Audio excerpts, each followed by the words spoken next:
Welcome in, everybody. It's show number 302. All right, it's late at night. Let me set the stage for you. It is Saturday night, and I've been watching sports all day. I watched the Rockies lose again. We'll get to that a little bit later on. I watched the Nuggets win today. I watched the Avalanche absolutely kick ass in game 4 over the Stars to even that up at 2 apiece. Oh, and Gabriel Landeskog scored. There's a whole lot to do. The draft, the NFL draft. We'll talk about the Broncos. We'll talk a lot about Shedeur Sanders. So no guest this week. For only, I think, the third time since I've been doing this, over 300 shows. Too much to do, too much to talk about. I'm going to go on a diatribe here for 20, 30 minutes. Hang with me because it was an exhilarating day. And there's a whole lot to do. I want to always tell you about my great sponsors. We begin with Steel. They've been with me since day one. Steel products are the best out there. It's that simple. It's true. It's fact. STIHL, steelusa.com. Go shopping.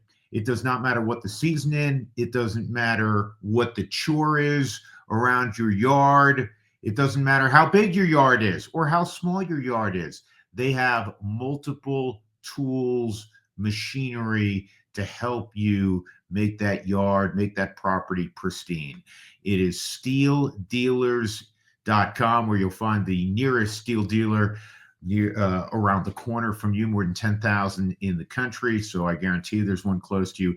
And go shopping at Steel USA, STIHL, Steel USA, and you'll be glad you did.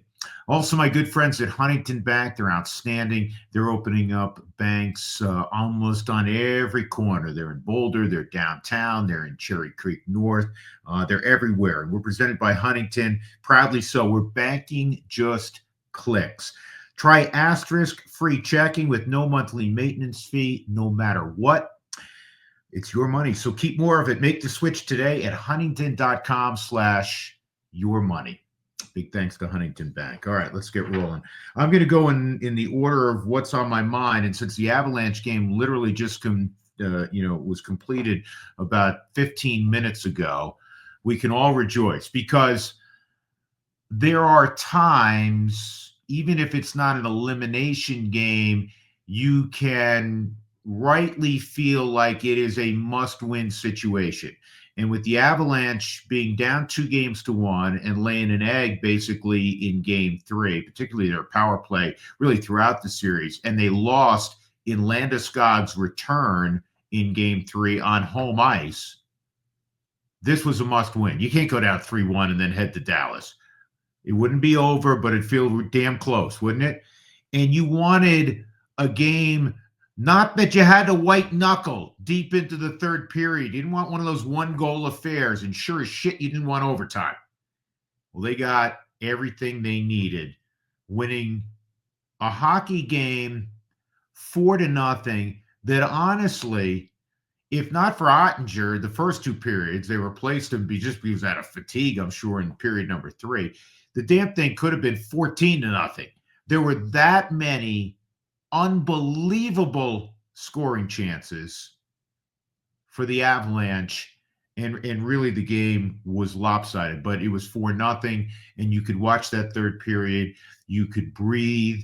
You could enjoy it with a smile on your face, knowing that the Avalanche were going to make this thing now a best out of 3. They'll go down to Dallas, and they looked a whole lot more like the Avalanche team that we thought was entering the playoffs. And I know they won game 1 5-1, but that final score was misleading. They did so many things right. I want to tell you a quick story. So my better half, Michelle, is a professor at DU. Huge, great athlete, but a huge hockey fan. And her son played hockey, so she knows the sport through and through. Logan OConnor, as I think many of you know, went to the University of Denver, and she, in fact, had him in a class. So we're big LOC fans. Everybody's. How can you not be an LOC fan? I mean, that's what hockey's all about. The grinding third or fourth liner. He's on the PK unit. He has one gear, and that's like overdrive. He hits everything that moves. He's a great skater, and he produces more shorthanded opportunities than maybe anybody else in the NHL. And so the Avalanche, sketchy start. They took a penalty. It was Logan OConnor, actually. They went to the box, and then they take another penalty. And she said, we need a shorty from Logan here. That's what's got to happen. And literally, 20 seconds later, what had happened? You got a shorty from Logan OConnor. I mean, we were jumping up and down, and that, I think, loosened up the Avalanche. I thought it was really important that they got that McKinnon goal late in the first period because they were dominating, and yet you don't want to go into a period, out of a period and go, well, we dominated, but we're just up one goal. So that second goal was enormous. And the same thing with the second. You could not play a more, again, dominant period, especially 5-on-5, than the Avalanche did in that second period. They had a couple of shifts there where there were about, 6, 7 high danger chances, and Ottinger, I don't know how he saved them all. And it was really remarkable. The puck never left the low slot area for literally more than 3 minutes. It was remarkable. And, you're thinking, oh my goodness, this is one of those deals where you're dominating and then all of a sudden a bad bounce. And next thing you know, Dallas back in the game. It's a 1-goal game. And then the roof came off the building because Brock Nelson skated it in. He finds Landeskog, and Landeskog shoots that high-rising, quick little slap shot from just inside the left circle, goes top shelf. And I'm kicking myself because I thought about going to the game tonight, and when I was going home from the Rockies, I went home. We took it in. But for those people that went, good for you, because you will never ever forget that moment. Here's the guy, and I don't have to recount what he's gone through for 3 years, and he's documented it. And not only does he come back. I mean, if he just came back and played in an NHL game, you'd be like, oh my goodness, that's unbelievable. 3 years out, nobody's ever done it before. And now he's playing like the Gabe Landeskog that we remember from 3 years ago when they hoisted the cup. And he scores a damn goal. And he also had an assist, by the way, as the Avalanche won ultimately 4-0. That was special. That's why we love sports. That's why, in particular, we love playoff hockey.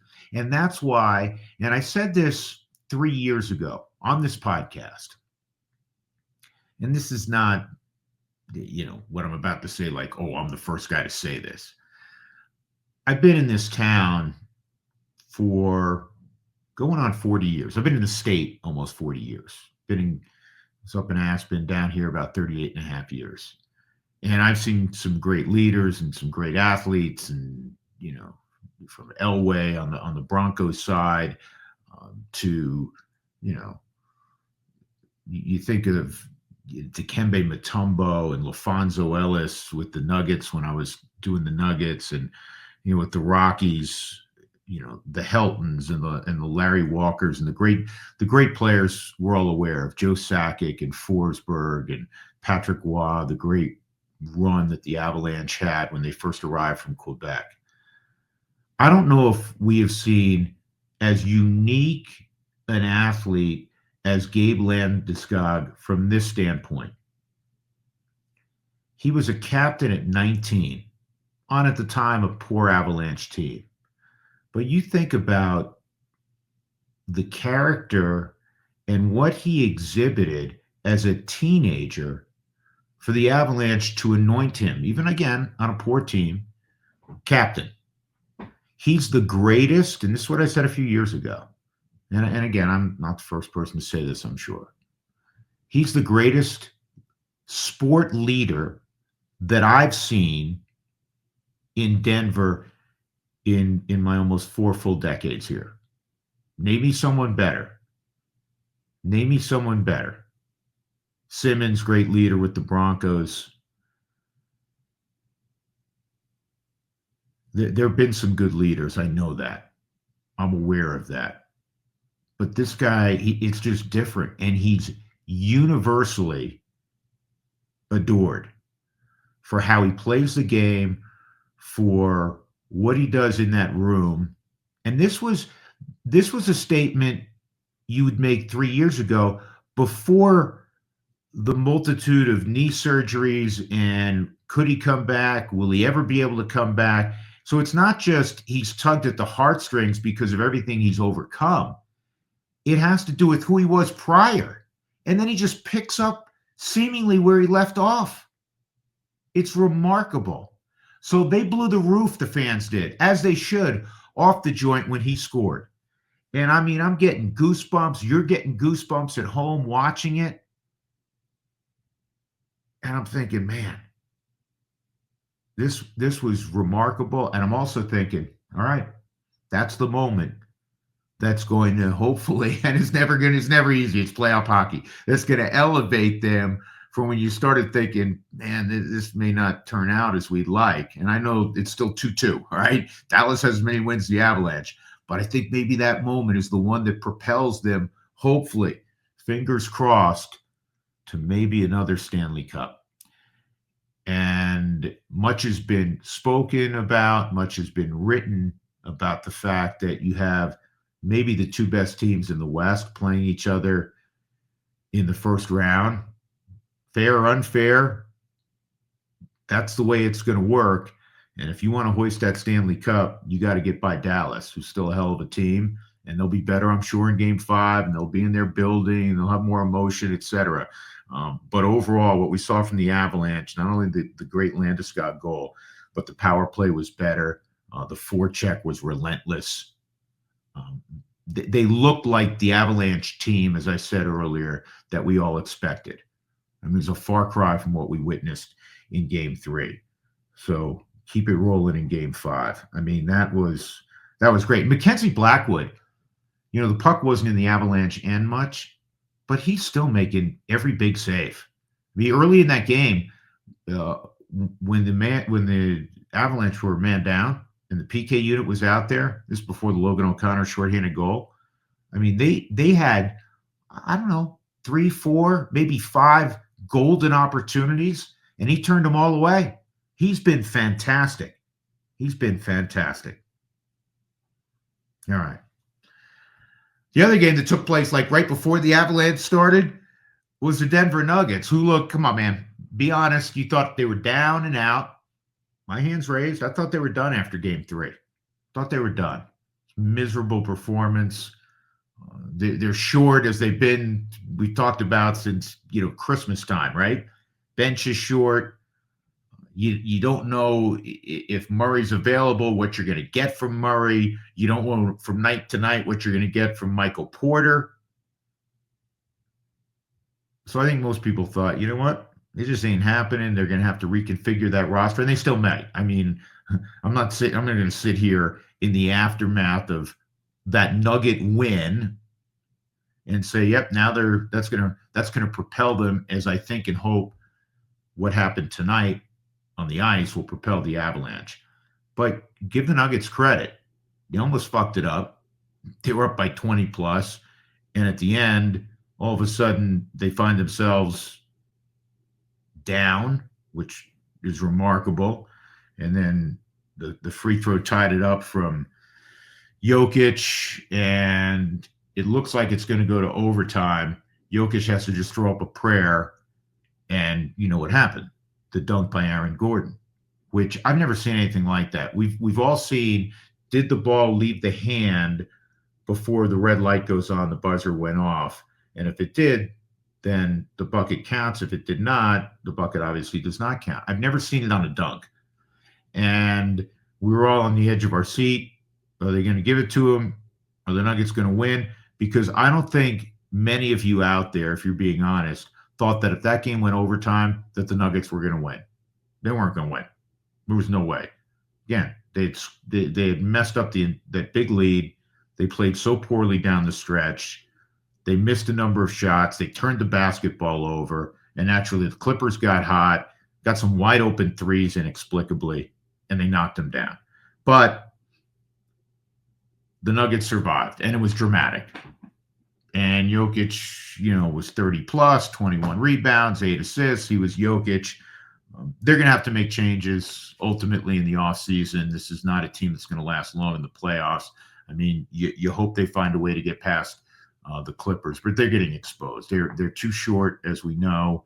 When I talk about short, I'm not talking about height. I'm talking about bench. They obviously played without Westbrook tonight, and there's not that second star. Jamal Murray's been it at times, but you don't know night to night. Michael Porter, I love that this guy overcame the back injuries. I know he's had so many things off the court, family-wise, that he's had to deal with, and he's a great perimeter shooter, but he's not a max guy. He's not a max contract guy.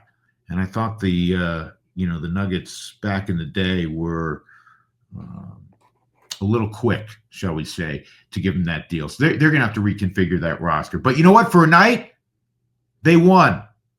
They almost gave it away, as I said, but they won. Aaron Gordon, everybody loves Aaron Gordon. So both the Nuggets win, the Avalanche win, and both of those series are 2 apiece. All right, to the NFL draft we go. And the biggest story, not just locally because he played at the University of Colorado, but the biggest story for the whole draft was the slipping of Shedeur Sanders.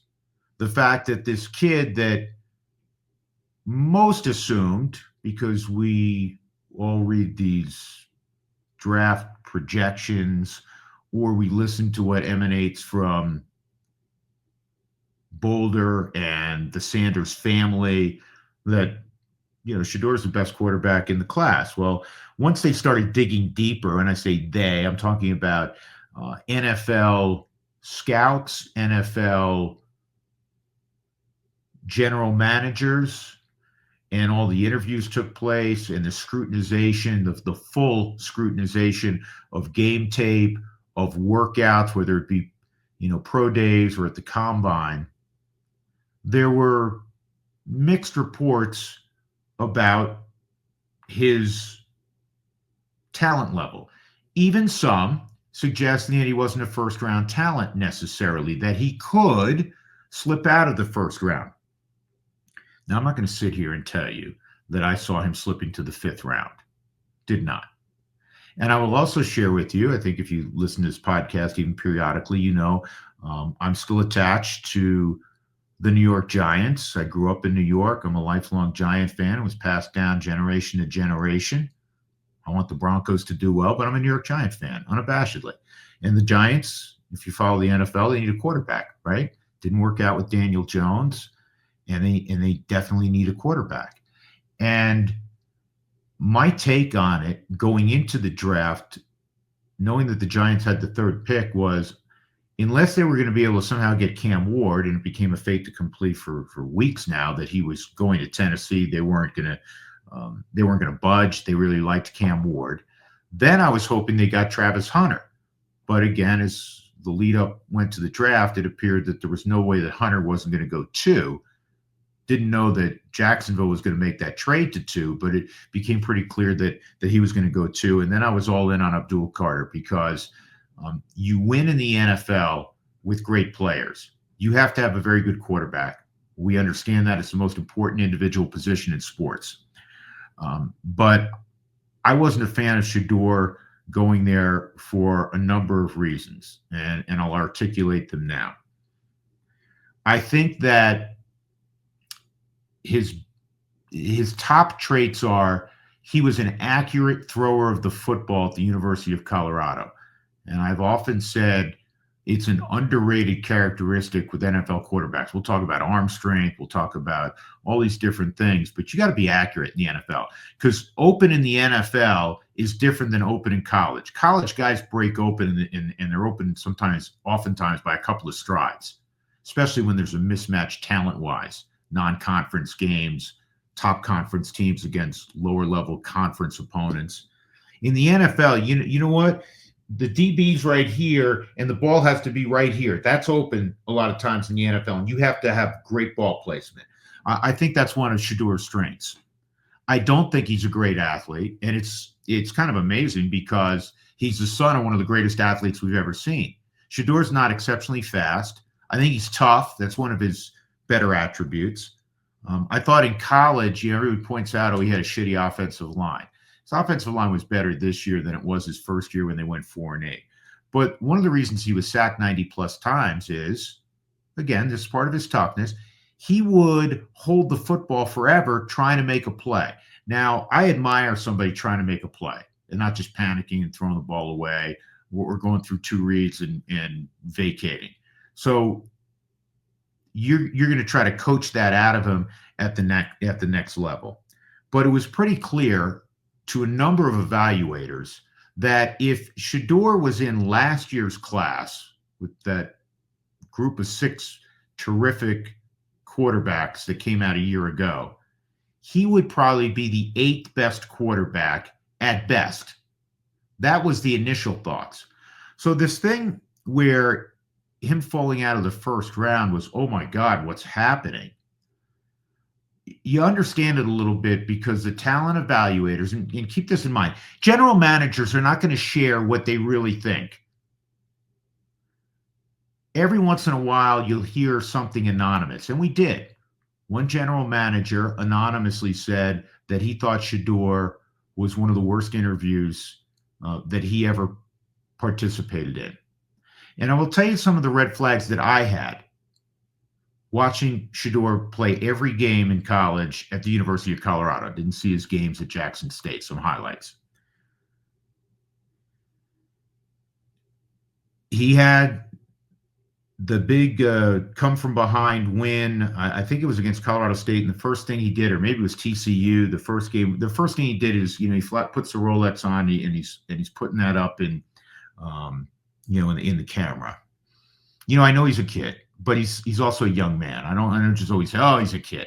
But there's a lot of maturing for him.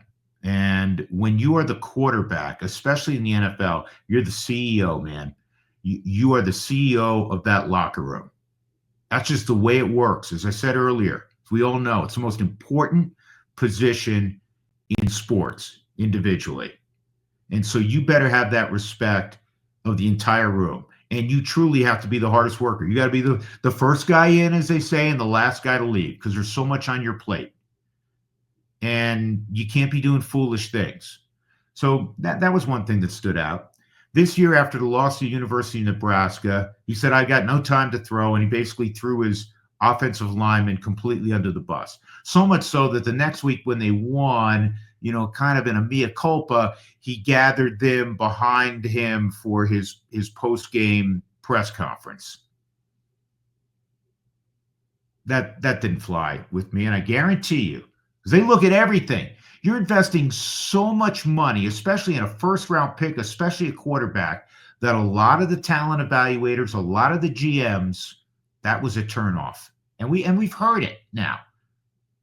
Again, anonymously, but some of that is starting to come out, especially after he slipped to this day 3 of the draft in the 5th round with Cleveland. Give you another couple. They beat Colorado State this year up in Fort Collins, 28-11. After the game, he does not shake the hand of Nicolosi, Fowler Nicolosi, the other quarterback. Come on, man. Show class. Win with class, lose with class.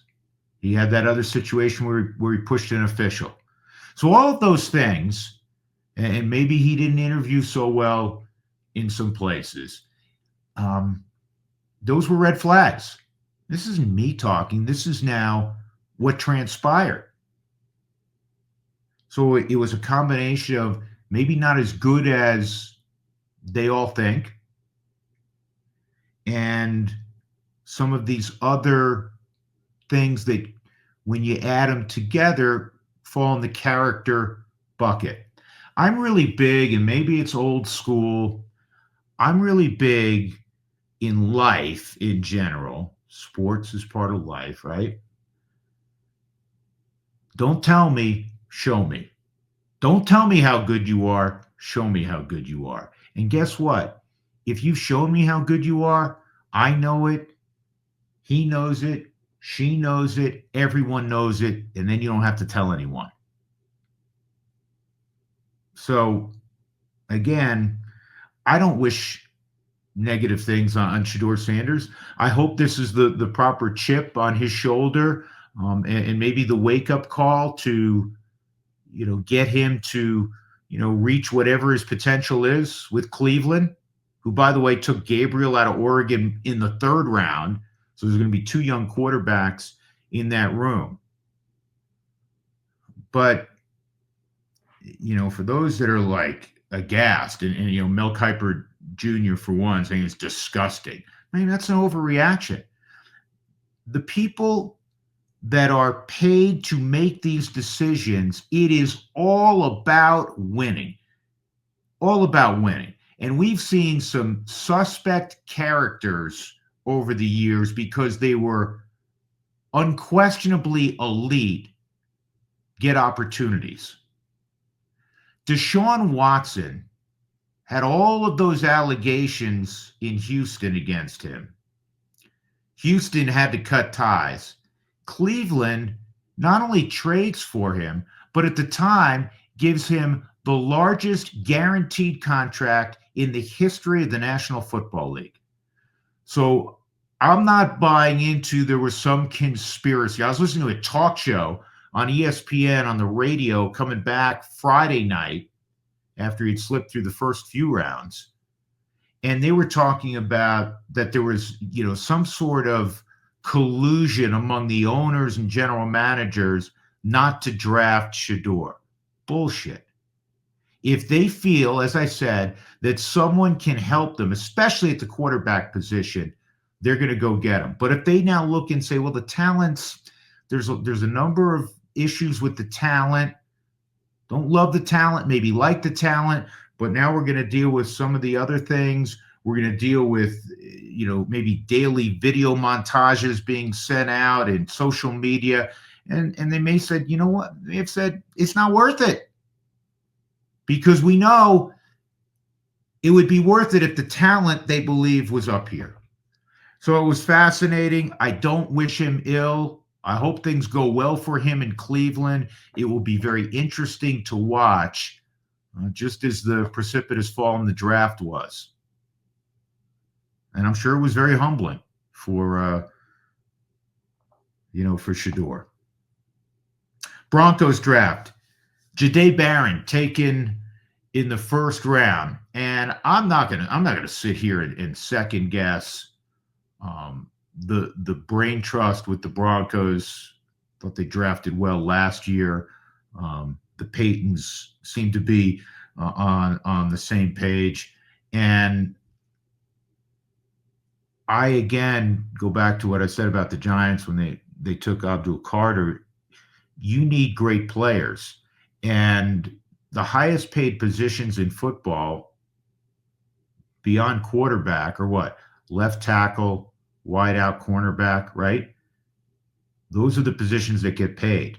You can't have enough talent rushing the passer and corners. And the Broncos have the best corner in football in Pat Surtain, as we all know. I like Riley Moss. He was dinged up late in the year. The Broncos like Riley Moss. Jahdae Barron, two-time captain at the University of Texas. This guy's a phenomenal talent. And the Broncos felt like, hey, this is going to make us stronger. Vance Joseph's got to love it. And I know the Broncos, need another outstanding wideout. Would love a big-time tight end. They end up getting one in the 7th round. We'll see.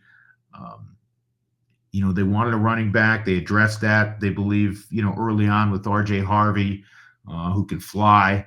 That'll be fun to watch, see how he develops. But I have no problem. I'm not going to sit here and second guess really anything that took place because you never know with a draft. We do this every year for 2 or 3 years, maybe sometimes shorter than that. Guy explodes from day one. But, from what we've learned about Barron, who he is on the field, who he is off the field, looks like a really good solid pick. They move up and they take Savion Jones from LSU, who's I think he's better against the run right now from everything I read, but they could develop him as a pass rusher. Vance Joseph had a really good defense last year. He's going to have an even better defense, it looks like, next year. And the Broncos are going to continue to make a lot of noise. All right, last thing before we we get out of here late on a Saturday night. Man, I'm still fired up about that Avalanche win. The dunk from Aaron Gordon. It was a great night. Um, the Rockies, we know where they are. But smidgen of good news this week. Jordan Beck, and I've said this all along, and if you follow the Rockies, if you're hanging in there, you know that for the Rockies to, contend at some point in the not too distant future, they're going to need, Brenton Doyle, obviously to be on the field, but he's a burgeoning star. Same thing for Tovar. Now you need some other guys, right? And one of those guys that we pointed to last year was Jordan Beck, Tennessee slugger. And, he got hurt diving for a ball last year with his wrist. He hit a few home runs. It wasn't overly impressive. The start to this year was poor. He was sent to Albuquerque, had to come back because of injury. And then all of a sudden, he exploded. He hit 3 home runs in a doubleheader in Kansas City. And he comes home to Denver and hits 2 more home runs. He hit 5 home runs in like 36 hours. And I'm not embellishing. And you felt like all of a sudden maybe the light went on for Jordan Beck, who also can run. Big, strong dude, 6'3", about 225, 230. Very solid outfielder, corner outfielder. And maybe the light went on, and now he can slowly continue along this path that we witnessed the last few days and be part of that group that raises the Rockies out of the ashes. Tolia came on the last couple of days. I know at the end of the day, there's still losses. I mean, the Rockies, as we tape this, are 4-22. But that was a snippet of good news, watching Jordan Beck hit 5 home runs, as I said, in 36 hours. They need some of these young guys. They all won't hit. When I say hit, I'm not talking about literally. I'm talking about, become stars. Some prospects, a lot of prospects with all teams, you hear a lot about them. They're ballyhooed, and some make it, and some become, just okay, mediocre, and some don't make it at all. The Rockies need some of these guys to really blossom. And I made this point on the air on television earlier today. When you look at the number of at-bats, and I believe you need at least 1,000, 1,200 at-bats before you really know what you have. Player probably doesn't know who he is before then.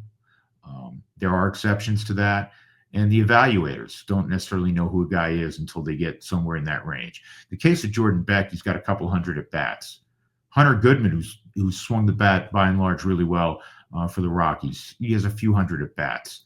Tolia, a few more than that. But, I mean, well under 1,000 at-bats. Guy who's just eclipsed the 1,000 at-bat mark, who's made huge strides offensively, as we know, and is now in year 3, is Brenton Doyle. So as painful as this has been, it's still early on for a number of these guys. But again, Jordan Beck took a step forward this week. So that was good to see. That will do it. Man, it was an eventful Saturday, an eventful week. We'll do it again somewhere in the approximation of 7 days. I can't tell you exactly when, because we're going to be riding this playoff thing with the Avs and the Nuggets and being mindful of that. And we'll check back in a few days. But it was a great day to be a Colorado sports fan this Saturday in late April. And I don't think many who saw it, whether in the arena or on television, will soon forget that Gabriel Landeskog goal. I mean, you talk about a guy that is universally liked, respected, loved around here, and all those other guys, even wearing Dallas jerseys, they have mad respect for number 92. Enjoy, everybody. We'll talk to you soon.